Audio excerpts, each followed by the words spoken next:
Wali Songo bagian 8 Sunan Kudus. Sunan Kudus salah satu anggota Wali Songo yang namanya diabadikan menjadi nama sebuah kota. Sebuah tempat di utara Demak menjadi pusat dakwah Sunan Kudus hingga akhirnya sampai sekarang kota tersebut dikenal sebagai Kota Kudus. Terdapat beberapa versi mengenai silsilah Sunan Kudus. Namun, semua versi tersebut memiliki benang merah, yaitu mengarah pada keluarga besar Sunan Ampel. Salah satu versi menyebutkan bahwa Sunan Kudus merupakan putra dari Sunan Undung, atau dikenal juga dengan nama Sunan Ngundung.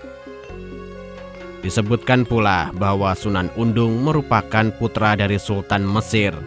Sunan Undung bersama saudarinya Roro Dempul pergi ke Cirebon.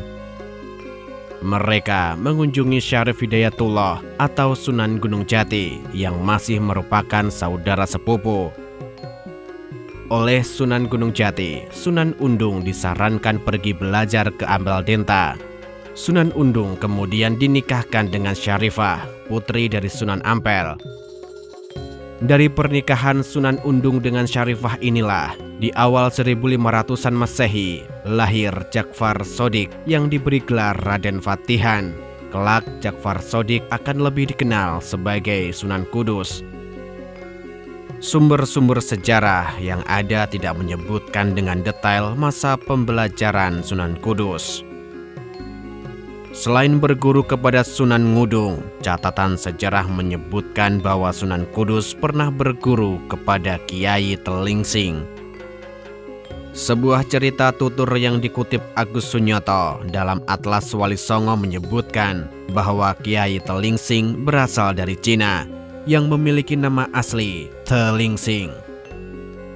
Kiai Telingsing, seorang Cina Muslim, tinggal di sekitar Sungai Juwana yang sekarang masuk ke daerah Kabupaten Pati. Tempat tinggal Kiai Telingsing dikenal sebagai Desa Tajuk. Dalam berdakwah, Kiai Telingsing juga mengajarkan beberapa jenis keahlian seperti pandai besi, pengolahan emas, dan pembuatan alat-alat pertanian. Beliau datang dari Cina bersama dengan rombongan Laksamana Cheng Ho, pejabat tinggi Kekaisaran Cina yang juga seorang Muslim. Laksamana Cheng Ho tercatat memiliki andil dalam penyebaran agama Islam di Nusantara, khususnya Jawa. Beberapa anak buah Laksamana Cheng Ho yang Muslim ditinggalkan di beberapa tempat untuk menyebarkan agama Islam. Pertemuan Kiai Telingsing dan Ja'far Shodiq dituturkan berawal ketika beliau sudah berusia senja dan bermaksud mencari pengganti dalam tugas-tugas dakwahnya. Setelah menoleh ke sana kemari, Kiai Telingsing melihat kedatangan seorang pemuda yang ternyata adalah Ja'far Shodiq. Kiai Telingsing dan Ja'far Shodiq kemudian mendirikan sebuah masjid yang dikenal sebagai Masjid Nganguk Wali. Nganguk berasal dari bahasa Jawa, ingak-inguk yang artinya menoleh ke sana kemari, sebagaimana pertemuan awal Kiai Telingsing dengan Ja'far Shodiq. Ja'far Shodiq selanjutnya menggantikan Kiai Telingsing dalam penyebaran agama Islam. Desa Tajuk, tempat berdakwah Kiai Telingsing, di kemudian hari oleh Ja'far Shodiq diubah namanya menjadi Kudus. Masih dalam cerita tutur disebutkan bahwa Ja'far Shodiq pernah belajar di Ambaldenta. Hanya saja kemungkinan besar Ja'far Shodiq tidak sempat berguru kepada Sunan Ampel. Pada kisaran tahun 1481 Masehi, Sunan Ampel telah tutup usia. Ja'far Shodiq diketahui suka mengembara ke negeri-negeri yang jauh. Beliau tercatat pernah pergi hingga ke tanah Hindustan. Beliau pernah pergi ke Mekah untuk menunaikan ibadah haji. Ja'far Shodiq dikenal sebagai ahli dalam bidang kerajinan emas, pandai besi, dan pembuatan benda-benda pusaka seperti keris, keahlian yang kemungkinan besar dipelajari dari Kiai Telingsing. Sebagaimana anggota Wali Songo lainnya, dalam menjalankan dakwahnya, Sunan Kudus melakukan pendekatan yang persuasif. Pada masa-masa tersebut, beliau melarang masyarakat Muslim di kota Kudus menyembelih sapi ketika Hari Raya Idul Adha. Hal tersebut merupakan bagian dari strategi dakwah Sunan Kudus ketika sebagian besar dari masyarakat masih memeluk Hindu. Sebagai gantinya, Sunan Kudus memerintahkan menyembelih kerbau sebagai hewan kurban pada Hari Raya Idul Adha. Hingga saat ini masih ada sebagian dari masyarakat Kudus yang tidak menyembelih sapi sebagai hewan kurban, tetapi tetap menyembelih kerbau. Bukan hanya ketika Hari Raya Idul Adha, dalam kehidupan sehari-hari, masyarakat Kudus tetap tidak menyembelih dan memakan daging sapi. Dalam berdakwah, Sunan Kudus berpegang pada surat An-Nahl ayat 125 yang berbunyi, "Serulah manusia kepada jalan Tuhanmu dengan hikmah dan pelajaran yang baik, dan bantahlah mereka dengan cara yang baik." Seperti anggota Wali Songo lainnya, Sunan Kudus menggunakan pendekatan seni dan budaya. Pendekatan ini sangat penting untuk memahami sosioantropologi masyarakat.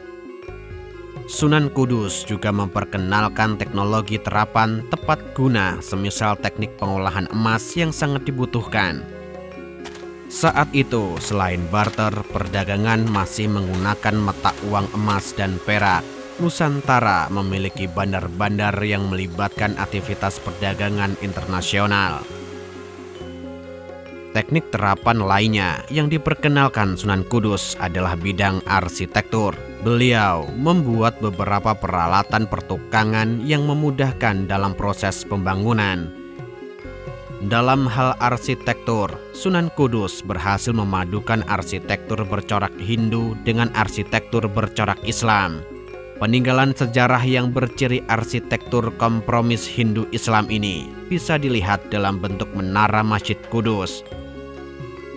Begitu halnya dengan lawang kembar atau pintu gerbang Masjid Kudus yang bercorak gerbang ala Majapahit. Sunan Kudus tercatat pernah melakukan perjalanan dakwah luar Jawa. Catatan ini terdokumentasikan dalam naskah kuno yang dimiliki oleh masyarakat Muara Enim, Sumatera Selatan. Naskah yang bernama Bebe Karang Enim tersebut mencatat tentang Syekh Ja'far Shodiq bersama Syekh Jalaluddin yang diutus Raden Fatah berdakwah ke daratan Sumatera. Bersama mereka juga turut dua ulama, yaitu Syekh Ahmad Muhammad dan Syekh Yusuf Ibrahim. Mereka berempat berdakwah hingga ke wilayah Bengkulu. Masing-masing dari empat ulama tersebut mencari masing-masing 10 murid. Syekh Jalaluddin disepakati sebagai pemimpin tugas dakwah di Sumatera. 40 murid itu kemudian dibuatkan pemondokan di satu wilayah untuk belajar agama. Dari sinilah cikal bakal berdirinya kota Muara Enim. Sebagai anggota Wali Songo di masa transisi politik seiring melemahnya Majapahit, Sunan Kudus setidaknya terlibat dalam 3 peristiwa penting. Sunan Kudus terlibat dalam pertempuran melawan sisa-sisa kekuatan Majapahit yang bertahan di Kediri. Tugas yang sebelumnya diemban oleh Sunan Ngudung, namun gagal. Sunan Kudus juga menumpas gerakan Ki Ageng Pengging bersama Syekh Siti Jenar yang dianggap makar oleh Kesultanan Demak. Pasca wafatnya Sunan Ngudung, Sunan Kudus juga ditunjuk sebagai Imam Masjid Agung Demak.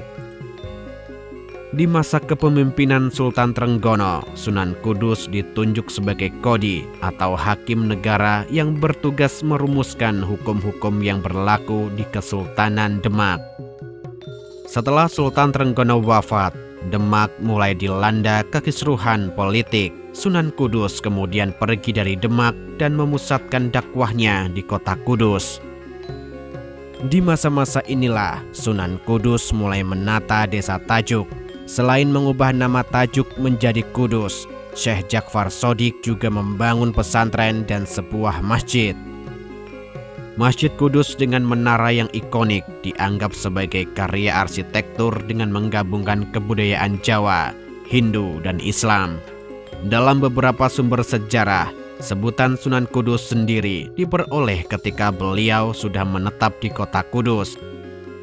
Sunan Kudus merupakan salah satu wali songo yang memiliki peninggalan dalam bentuk bangunan fisik, dan Masjid Kudus dengan menaranya yang ikonik tersebut adalah salah satunya. Sunan Kudus tutup usia pada kisaran paruh kedua abad ke-16. Beliau dimakamkan di kompleks pemakaman bagian belakang Masjid Agung Kudus.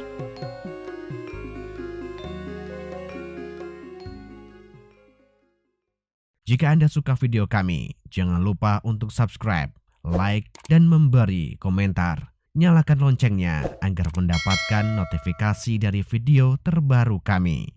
Terima kasih.